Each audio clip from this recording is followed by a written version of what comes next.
So, number 1, keep the customer. Number 2, get new ones. Number 3, get as much money as you can from each customer. Oh, wait a minute, without losing them. In other words, you give them value. I can tell you, and we have three inns in New Zealand, where we have a 98% loyalty factor. We measure our loyalty of our customer ongoing. 98% of our customers in those three inns say, I want to come back and I want to recommend you. On a scale of 1 to 10, tens, we only count tens. Our average rate in those hotels is $3,000 a night. But others, they feel it's worth it, more than worth it. Has nothing to do with price. I get as much money as I can from them without hitting it loyally. And so keep the customer, get new ones, get as much money as you can, and work efficiently. That's what you do. Now, how you do all that? How do you do all that? Well, you do that with employees. You do this, you don't do it, I don't do it, I'm sitting in my office somewhere. They don't even know that I exist, unless they have a complaint, then they find me. I'm telling you, they do. Unquestionably. So, how do you accomplish? Well, it's a process. It's having the right employees to start with. It's not hiring people, it's selecting people. We have a very sophisticated selection process so that we know pretty well, I know 75% this employee will work out in this particular job category because it's sophisticated and well established. So the first process in order for the employees to be aligned is selecting. But what are you selecting them for, ladies and gentlemen? Hey, wait a minute, here we come back to being Christian companies. Are you selecting your employees? Are you hiring? Look here, I'm not talking to you now. I'm talking to the ones outside. So don't anybody get insulted by it. I'm talking to myself too here. Are you hiring those employees to fulfill a certain function in your business? In my business, do we hire them to check people in? Do we hire them to cook food, to make clean rooms, toilets and so on? I submit to you that's immoral. Hiring for function is immoral. The chair on which you're sitting is fulfilling a function, ladies and gentlemen. Particularly us as Christians certainly shouldn't hire people to fulfill a function. We should hire people to join our dream, to join our vision, our objective. Adam Smith made a study 300 years ago. Hey, 300 years ago. He made a study and found that a human being cannot relate to orders and directions. And what do we do in businesses? We hire people for a function, then we give them orders and directions. Now, that shouldn't happen with us as Christian companies to start with. We should hire people to join us, to be part of us, to be part of an objective, motive and objective, as he found out long time ago. We found out long time ago. Motive and objective. But do we have? Most companies, and look here, I've worked with many companies, they don't have, the objective is not clear. The dream is not clear. The vision of your company should be an exciting dream as to where you're going to be 5 years from now. Our dream, Ritz-Carlton said, we will be the leader in the hotel business. We are writing a new book about service. Do you want to join us? Become part of our dream. Be part of it. Be part of creating the next dimension of customer service. Be part of writing a new book about our industry. Join us. And here's what we have to do. It's clearly established. It's in writing. Every employee has it. Every employee has the vision, the mission, the objective, everything very clear. In most companies, the employee starts to work. When the employee starts, the first thing is the right selection. The next thing you do is the right orientation. How do we select usually in our business? I don't know about yours. You answer the question how you do it in your business, how you hire people. If the guy can walk from this desk to here in my business without falling down because he's too drunk, we hire them. He's qualified. Because we are in an industry where I can tell you there's no hotel in the United States so much for unemployment, blah, blah, blah. There's no hotel in the United States that don't need people, that's not short of employees. Only some people don't like to do the jobs that we have. But there is none. That's why we hire the next guy that walks in. Selection, careful, painful selection, so he or she fits into the work category. The next thing is orientation. Orient them. In the first 55 Ritz-Carlton I opened, I went there for the training, for the orientation. And when I went in the room, a group of people like you, 400, 500, 600 people sitting there, and I get introduced as the present CEO of the company. Here comes the big guy. Oh, here comes Mr. Shultze, blah, blah. And I went into the room and said, good afternoon, my name is Horst Shultze. I'm president, CEO of the company. I am very important. Whoop, shock. They look at you with shock. I said, yes. But so are you. Very important. Because no human being can claim importance over the next.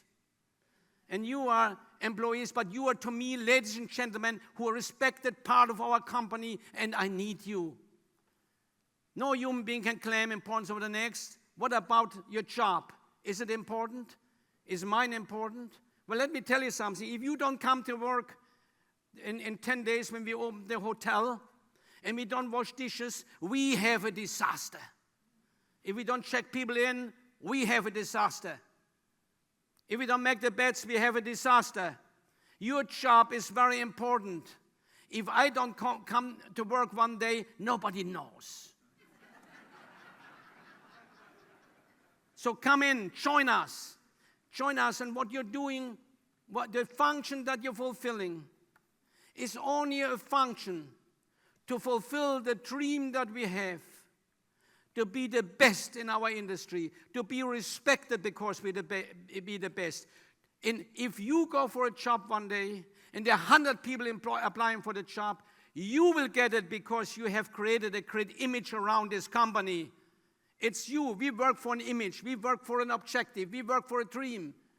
We don't come to work for work. We come to work to be excellent. Join me in that. If you don't feel like it, we take a break a little later. Don't come back in. Nobody will know. Sneak out. Because we have to work a little bit more. And the most of the work that we have to do more is being friendly to people, respecting people, honoring people, responding to people. Not only the guests, but each other. So that's how we build a company. That was process number 2. Process number 3, of course, we taught them the function. Of course, we had to teach the function. But the function was built on a belief system. The function is only there in order to accomplish the objective, which I can tell you with utmost sincerity. Once I wrote down the objectives of the company, I agonized for days. Is this objective good for all concerned? Obviously, customers, the investors, the owners of the hotels. We don't own hotels, we manage hotels. The employees and society. If it's good for all concerned, in that moment, I will stay on it.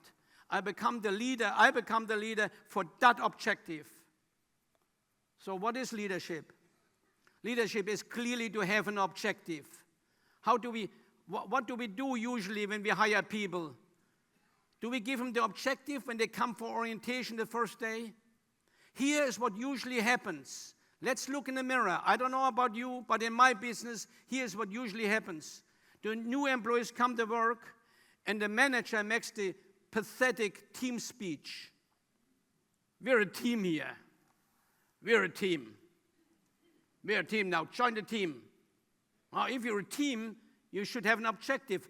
The very definition of a team is to help each other toward a common goal. But here's going, it's just about the team. And then the manager says, and in fact, Joe, you're new. This is Bill. He is here 9 months already. Follow him. He will show you the ropes. They're not even in the rope business. And then Joe follows Bill. And on the way to the kitchen or to wherever, Bill tells him, this company is the worst. That's his orientation. We did the orientation. I did the orientation. And our managers do the orientation. Here is our heart and soul. Join me. Here's our dream. Join. You're not here to work. You're here to accomplish this dream by working. And that is, of course, the very definition of the model of leadership, to have that vision and align people toward the vision. The second thing in leadership is to be committed to it. Not have a pipe dream, but be committed. The third step in that model of leadership, is to initiate the steps that it takes to get to that vision in 5 or 10 years, whatever it is, what we dream. The dream should be beautiful. The dream should be exciting. The dream is not accomplished, at least the journey will be beautiful. So we share it. The manager, clearly, the leader has to have that commitment and start the initiative. The breakdown in men and leaders, that happens. And believe me, I studied that, not scientifically. I studied it. Unscientific statement here. The difference between managers and leaders. The leader stays focused on the vision. The manager, very soon after, starts making excuses as to why it may not work. And I see it all the time. I saw it all the time with so many managers. The managers, when you came and asked them, how about your hotel? The managers immediately said, if I had a different restaurant, if I had a larger ballroom, if constantly excuses, the leader said, within a year, this city will think of my hotel as their hotel and everybody will love it. They're so constantly focused on the dream while the manager focused on excuses. That's the model of a leader. And that leader aligns the employees behind the vision, behind the objective, and teaches them the processes, teaches them. And finally, what we did, now remember, what we did to keep the employees aligned to us, we showed them the vision, we had the right orientation, we selected them right, we had the right orientation, we taught them the process, and finally, we sustained what we taught them in the beginning. The points that we taught them, there were basically 24 points that we taught them the first 3 days. And I knew, if this is done 100%, we still make a lot of mistakes, most likely. But if that is, then we are probably a better hotel than anybody else has. But certainly we are friendlier. We taught those things very carefully. And from there on, as soon as the hotel opened, we teach those 24 points, keep on teaching them. Every day, still in my company now, in my office, you can come and visit me at 9:35 in the morning. We have what we call a lineup, where we repeat one of those points, 24 points. In 24 days, we repeat it again. Because those 24 points, I have to remind them. And of course, managers were embarrassed to repeat it every 24 days again. And said, well, come on, they know it. It's kind of embarrassing. Well, wait a minute. Is there anybody in this room who doesn't know what Coca-Cola is? Everybody knows what Coca-Cola is. Then why the heck do they still advertise? Yes. Yes, they know it. But do you drink it? You have to be reminded. Same thing this. Keep it alive.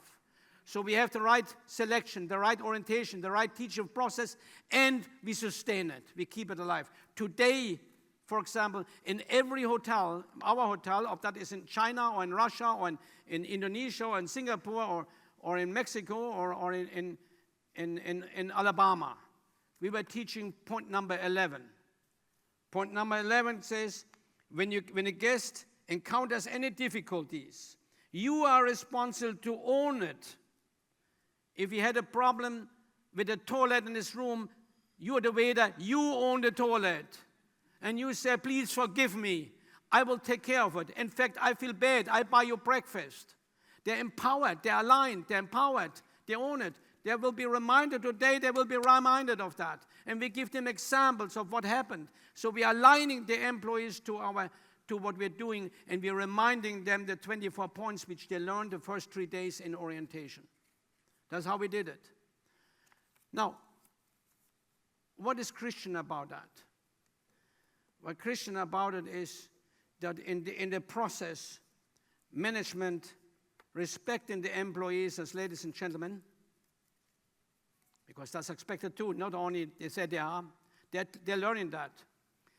And each manager becoming a mentor, and the leader, the president, the CEO, should be a mentor to all. Mentor doesn't mean necessarily you sit down with them and help them through. Mentor is showing what it is. I make sure that I'm a mentor in it. I make sure they know my belief system. And when I come Friday mornings when we meet in our little Bible class for over 30 years with Barbie Mitchell, and sometimes we get carried away fixing the world. I don't understand why they don't get it, what we're fixing.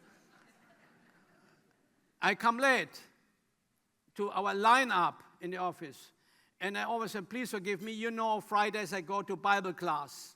That's why I'm late. Everybody knows who I am. And we live, and the number one thing, we give the employee the respect of Christians. After all, the employees are neighbors. Love your neighbor as yourself. Wow. An overwhelming statement in our word, in the word of God. It overwhelmed me when I really internalized that Jesus said, love your neighbor as yourself. Now, who is your neighbor? Of course, you start with your family, with your neighbors around you, with you, certainly your employees. The question is, are we an example to them? Can we stand out and say, can we? And we have to challenge ourselves. I have to challenge myself to say, no more. I would like to challenge any manager on that. Are we better, more caring, more respecting, not compromising? Compromising doesn't fit in being a great leader, because when you compromise anything, you compromise the goal, the objective. That means you compromise what is good for all concerned. No, not compromising. Not being a compromising leader. But are you a leader are we better leaders? Are we more caring? Are we more respecting? Are we better mentors? Are we better coaches than non-Christian leaders? Gosh, please, let's answer that to ourselves. So, if we, 37 years from now, we meet, how many people have we shown that we are Christians? Christian leaders in our business, caring, respecting, loving our neighbors as ourselves.